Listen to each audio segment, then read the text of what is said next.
Noswaith a gyfeillion a croeso cynnes iawn I chi gyd yma. The warmest of Welsh welcomes and the warmest of Swansea welcomes to each and every one of you. It's an enormous privilege to be here this evening, and I could spend time in thanking and introducing all the wonderful people we have in this room. But I suspect they will forgive me if I don't do that, and if I focus on the really inspirational person who we will be hearing from. So thank you everyone for all the wonderful contributions you have made to this conference and to so much beyond that. I apologize that I've not been here during the day, but it's been a day of celebration in terms of graduation ceremonies that the university has been holding here in Swansea. And it really is a high point of any Vice-Chancellor's year to celebrate the success of students. It's an absolute privilege. It's also a pleasure. It's fairly rare, I think, that anyone has the opportunity of moving from that sort of uplifting, celebratory occasion, one side of town, half a mile or so to the other side of town, for something that is equally importantly, profoundly significant for us as a world, quite frankly. So it is, I think, a very significant event, one that is full of meaning, full of a really significant element, and that our speaker today absolutely illustrates in the most powerful way the resilience of the human spirit, the power of forgiveness, and the possibility of peace, even in the shadow of unimaginable suffering. And without commenting on the politics of the world, isn't it tragic that those messages are as needed, more needed today than they have been probably ever? So it's significant. But before we hear from our speaker, and nobody will have come here to listen to me, but I think it's important that we set the scene for the power of the lecture, the speaking that we will hear. Can I just say thank you in those general terms to so many people? I said I'm not going to name names because by doing that, I'm bound to leave someone out, and the focus tonight is you.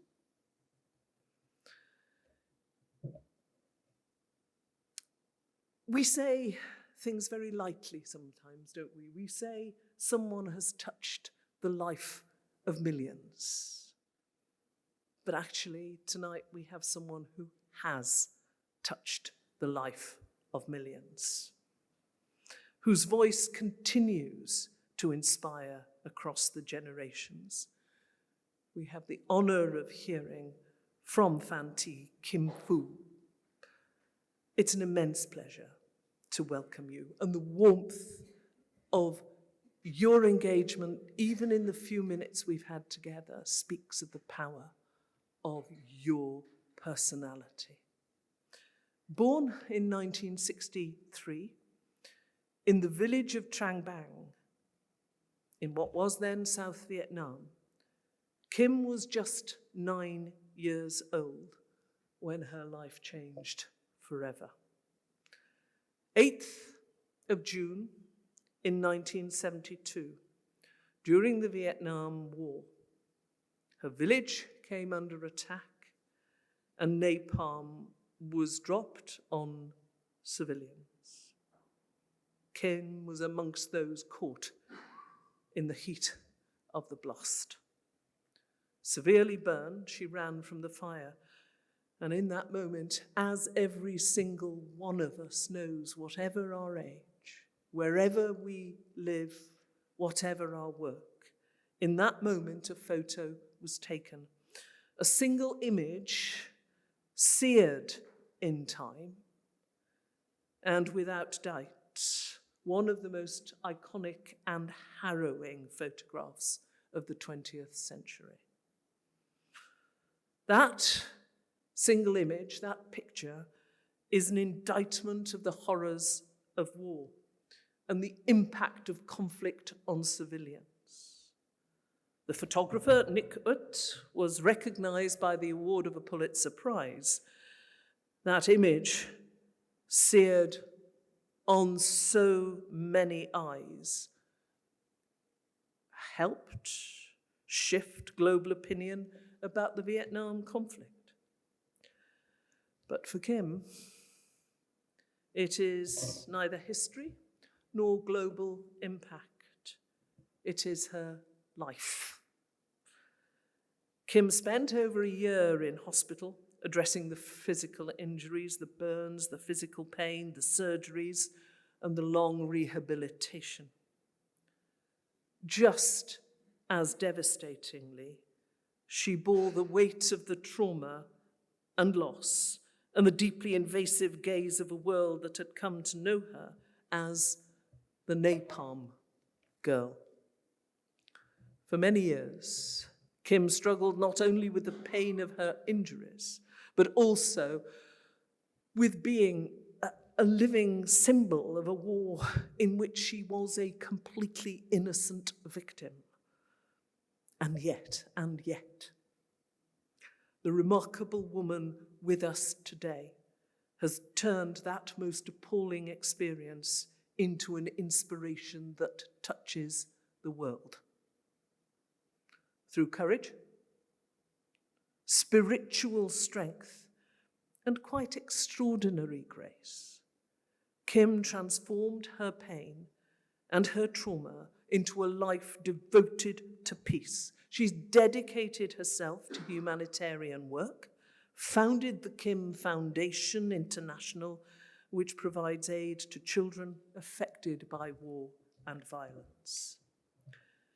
And so perhaps the most remarkable thing about Kim is not just what she survived, but how she has chosen to live in the wake of that. Is there any one of us who would have the courage and grace to follow her example? How easy it is to fall into embitterment or vengeance. How easy, I suppose, to choose silence. Instead, Kim chose the much harder way, the path of reconciliation, compassion, and forgiveness. She has publicly forgiven those who hurt her, not to erase what happened, not to forget what happened, but as a means of moving beyond it. And she shared her story not to relieve and relive the trauma, but to remind us what is at stake when we lose sight of the responsibility that we all bear for our shared humanity.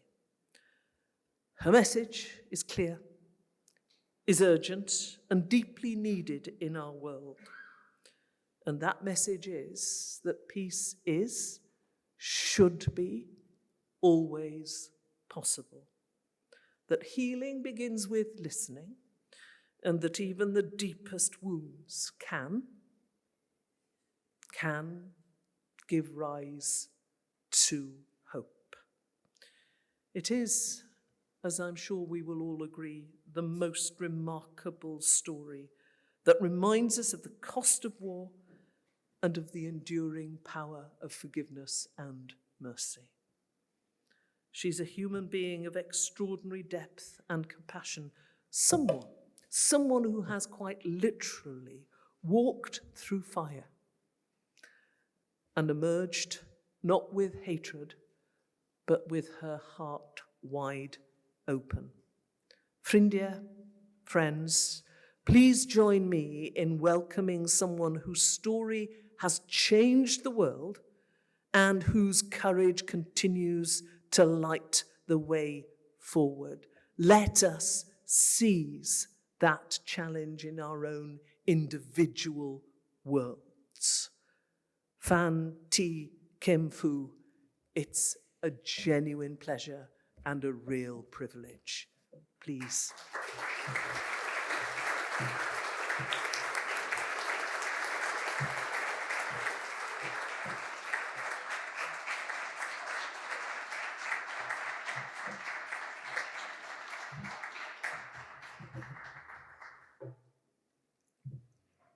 Wow. Thank you so much for a wonderful introduction. You make me cry. Good evening. Wow. Thank you for inviting me here in this momentous inaugural event for change. This event has invited us to consider the bridge and the complexity that make it so strong, inspirational, and life-living. The bridge we are being asked to consider is not one made by human hands, but one that spans time itself. This bridge is stretched between us, between those who are alive today and the generation yet to come. This bridge is not a drawbridge, just placed across the divide, only to quickly be drawn back, aimed at keeping others out, created for separation. No, the bridge we aim to create through this event is steadfast and unmoving, aimed at connection and unity. Why? Because our aim is not to forget the past, but to bring it with us.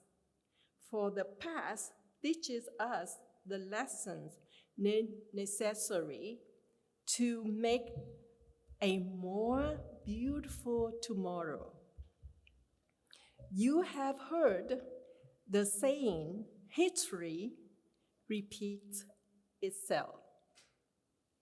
But this need not be the case if we only have the courage, wisdom, and humility to reflect on the past and bring its vital lessons with us across the bridge.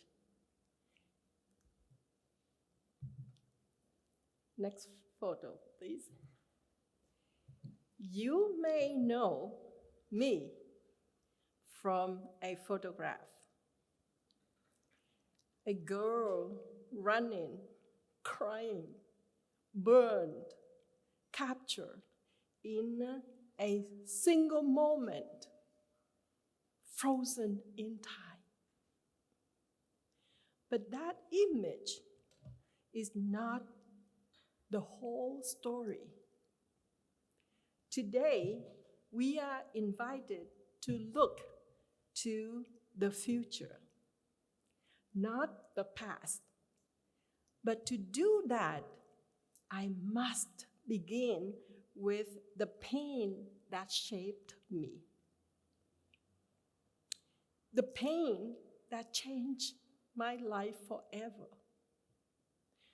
I grew up in Trang Bang, a small village in South Vietnam, I was a happy child, always laughing, playing with my friends, and riding my bicycle to school.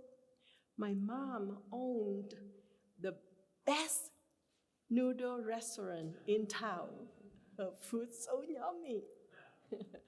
And my family lived in a nice house with fruit trees and many animals in the yard. For 9 years, I felt safe and loved. Before the war, I was never really afraid. Then one day, on June 8, 1972, fighting started and the war came to our village. It is a day I will never forget.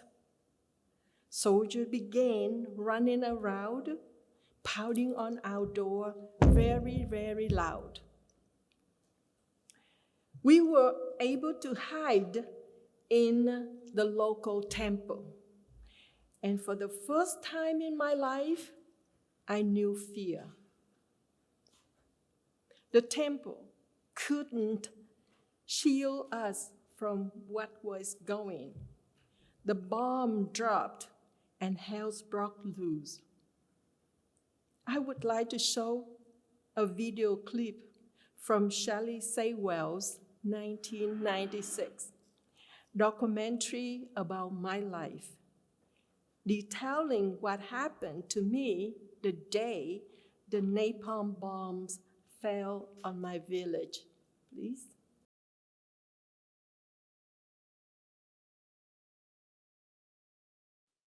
The next thing the world knew, a little girl was running down Highway 1, naked, crying, burned badly.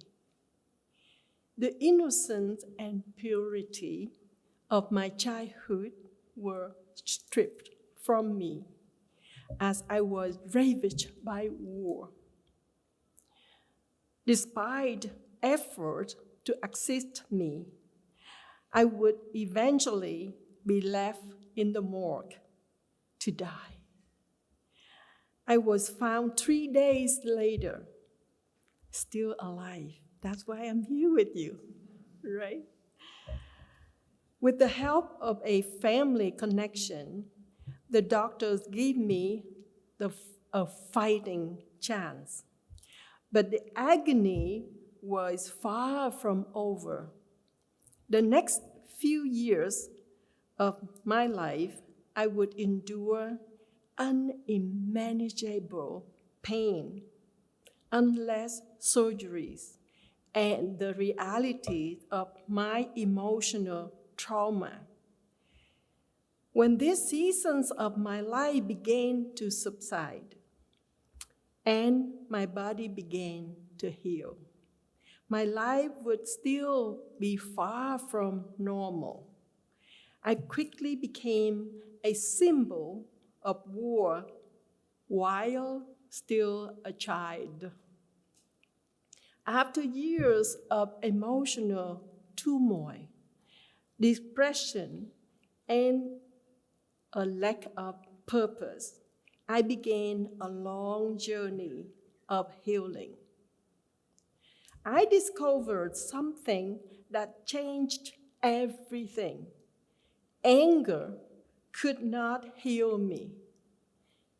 Only faith and forgiveness could do that. There are a few lessons I learned through the trials I faced that I wish to share with you briefly. Lesson 1, slide please. I learned to be strong even when it hurt so badly. Let me just say, the pain was unbelievable. I spent 14 months in the hospital. Slide, please. And I had 17 operations. I almost died many times, but I didn't die. Somehow I survived. I was a little girl who was determined to live. My last operation was in Germany in 1984, which gave me the freedom to move my neck. Facing this kind of pain at just an early age was harder than any kind of pain a child should endure. But I faced this obstacle, and this made me very strong inside. I hope to inspire you to be strong and courageous, have a strength of heart and spirit that makes you willing to stand, even if it is alone. Be a beacon of strength that others can look to find their inner strength as well. Next. I learned, the second lesson I learned, that love has the power to heal. Love played a huge part in my recovery. The compassion of my doctors and nurses, who were wonderful people, and my family, who loved me so much. When I came home, everybody was there to help me. My sister, my brother, and my cousins, they gave me massages every day, pounding my back to get the blood moving, which would help in my recovery. Slide, please. Because of my scars, I thought I could never have a boyfriend, never get married, and have a normal life. But I was so wrong, you know. Well, I hope my story will inspire you to love fiercely. My love motivates you to show up for others, to support your neighbor, to uplift and encourage those around you. May the love of those we have yet to meet fuel the hope that leads us to action. And the third lesson, next please. I learned about the importance of education. I always loved school. In the hospital, when I wasn't thinking about the pain, I was missing my teacher and my friends. When I finally came home, the first thing I wanted to do was return to school right away. It meant living a normal life, being a kid again. I met wonderful doctors during my time in the hospital.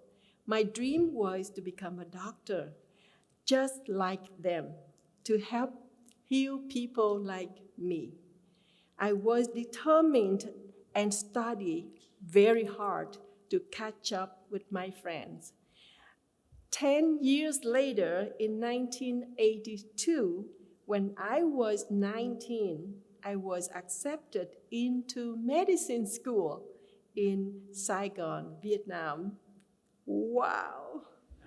I was super happy, but then a big problem occurred.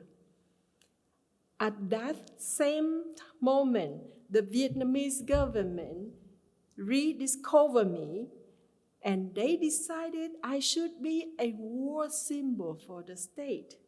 The officers would come and pick me up from my school to do interviews with the foreign press.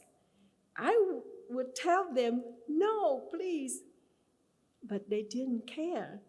Eventually, they cut my schooling short. I became a victim all over again. I was not a political person. I wanted peace, but I was not free to make my own choices.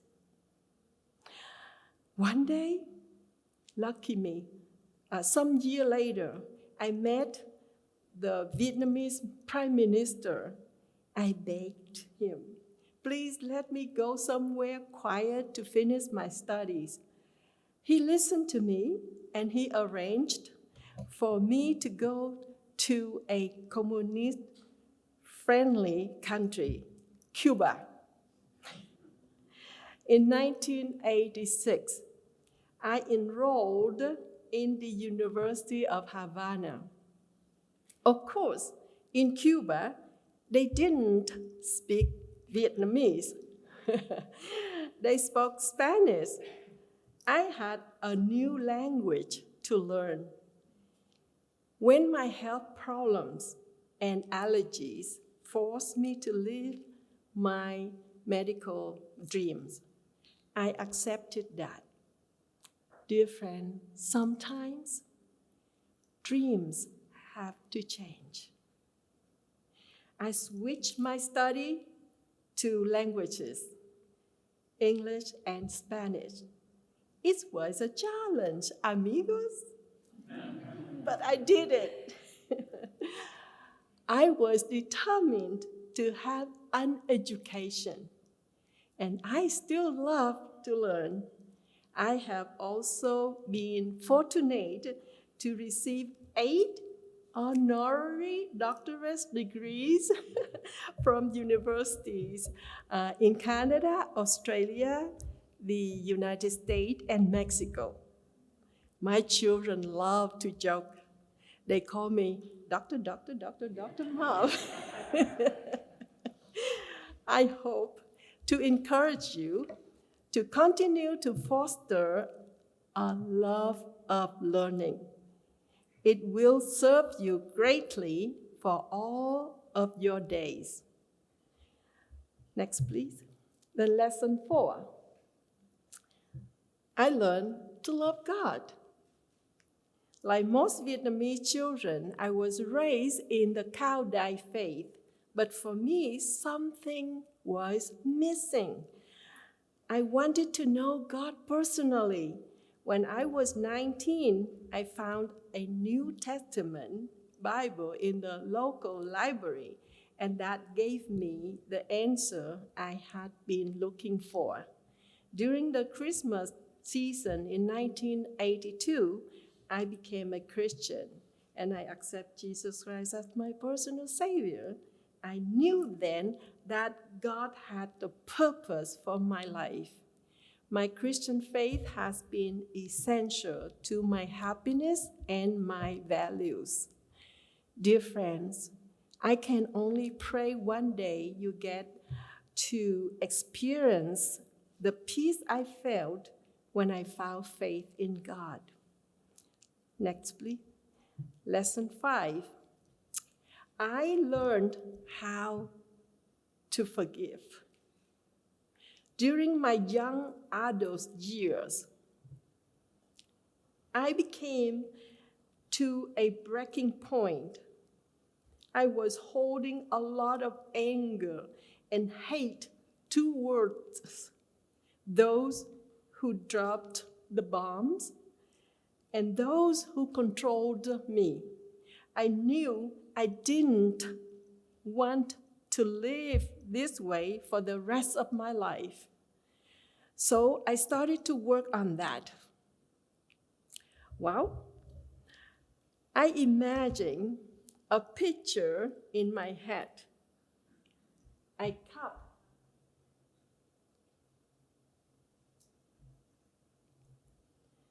a cup full black coffee. You can see how dark it is.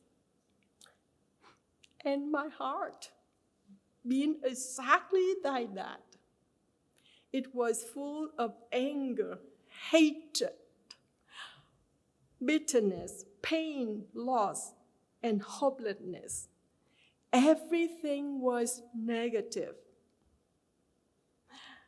Then I would try pouring the black coffee out, pouring out my hate. Every day, a little bit at a time. Of course, at first, the cup would just fill up again. You understand what I mean? It was so hard at the beginning. But slowly over time, the black coffee lessened until one day there was no coffee left to pour. You can see that? My cup was empty. And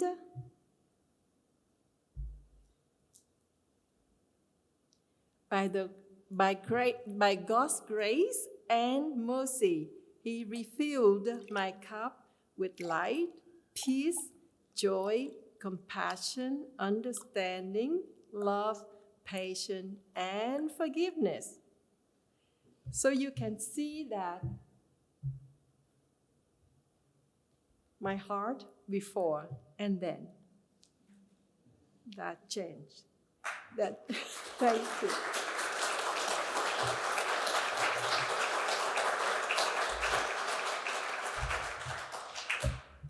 Well, I patiently practiced forgiveness every single day and created a helpful tool that I apply. I would focus on 3 words that all started with the letter D. First D is desire. Second D is determination. And the third D is discipline. I started to put all the names of the people who caused my suffering on my prayer list. The more I prayed for my enemies, the softer my heart became.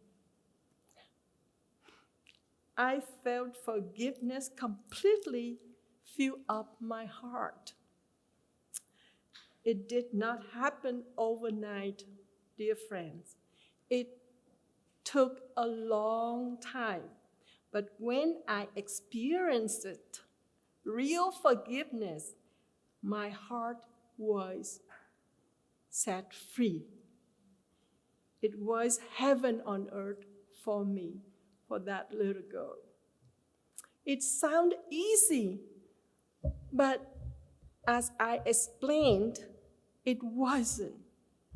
It was the hardest work of my life, but I did it.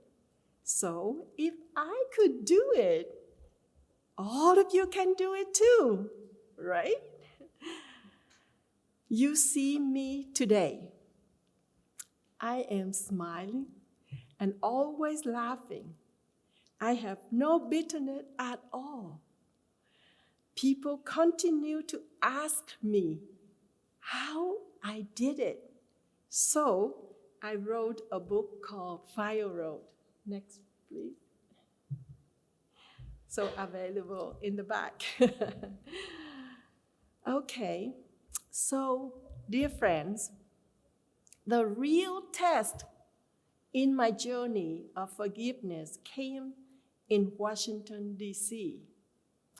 In 1996, I was at an event hosted at the Vietnam Veterans Memorial, and I had a chance to speak for a few minutes, and I would like to show that moment in time with you now, please.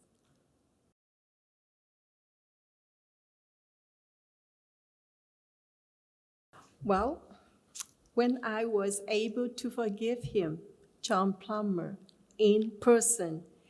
It was a weight off both of our shoulders. Today, we still keep in touch and are great friends. It was a true reconciliation. My spirit was free. Well, it was faith and forgiveness that opened the door to peace. It was love and my newfound purpose that gave me strength.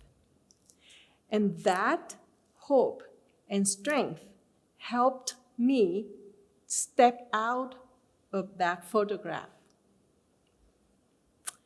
and into my life as it is today.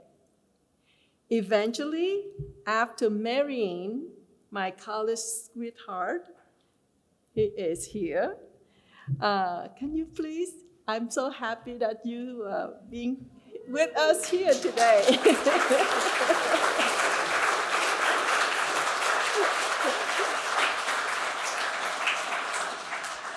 Thank you, Tuan. And after that, actually we married in Cuba, and our wedding anniversary is September 11. But 1992, what a day, eh? And then we found refuge in Canada. So, slide 2, okay, keep going, please. And we have 2 sons, Thomas and Stephen. And we have 5 grandchildren. You keep going. Keep going, please. Keep going. Yes. Keep going. Next. Next, please. Yay. And then my parents came to Canada to live with us. And I still have Mama at home to take care of. Yeah. Okay, so, dear friends, unfortunately, war is still a reality. And my life's goal is to keep sharing the message of peace, love, hope, and forgiveness. Next, please. Not yet, sorry. Okay, so now, as was previously mentioned, this event is about building bridges. Bridges connect place, people, and ideas. And for me, the most important bridge I crossed was the one from wounded victim to a messenger of peace. That journey inspired me to establish the Kim Foundation International, which support children affected by war, conflict, and poverty, helping them heal, access education, and rebuild hope. Next, please. Keep going. So, yes, I have children in India. I love them so much. Keep going. That is a library in Vietnam. And that I was in Warsaw, Poland, to escorting Ukraine refugees to Canada. It's really hard time for me because I look at them every single face. It reminds me where I come from. I was in their shoe flee from war and seeking freedom with unknown thing in Canada. At that moment, I have to smile to receive them, but I look at them, my tears just come out. It's between emotion, and I say, wow, I cannot say anything, but now I'm here with you. My presence gives you hope. Please don't give up hope. And that is at the moment I was then, it's not easy.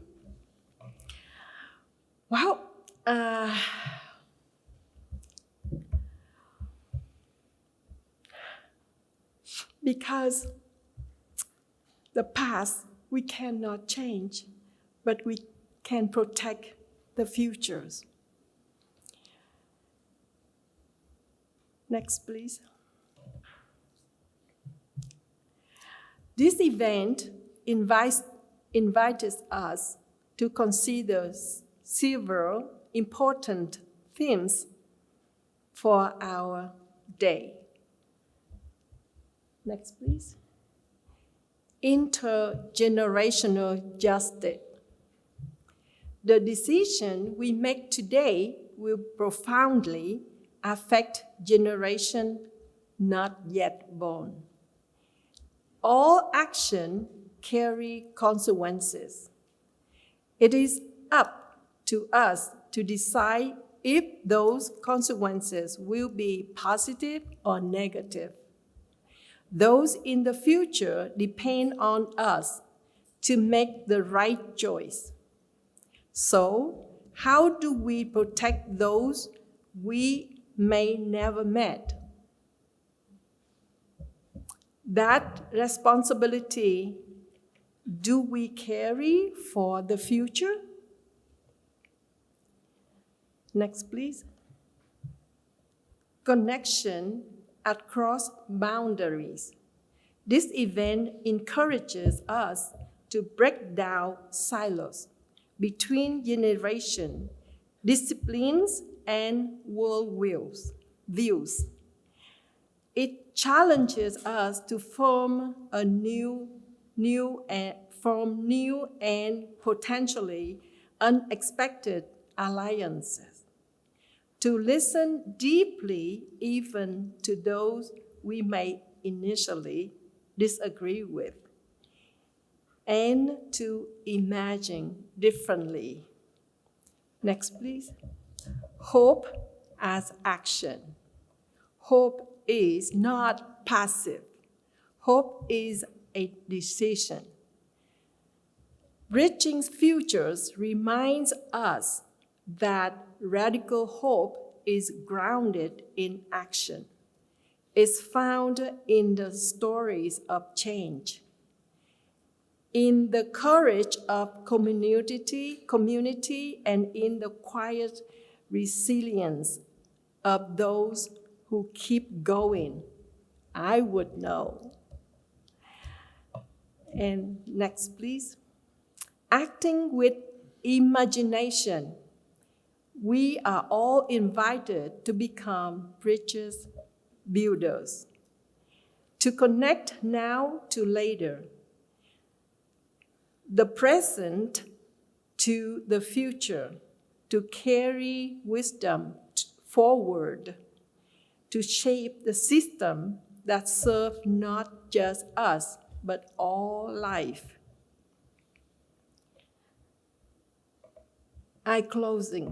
In closing, the question I would ask you is this: how do we protect those not yet born?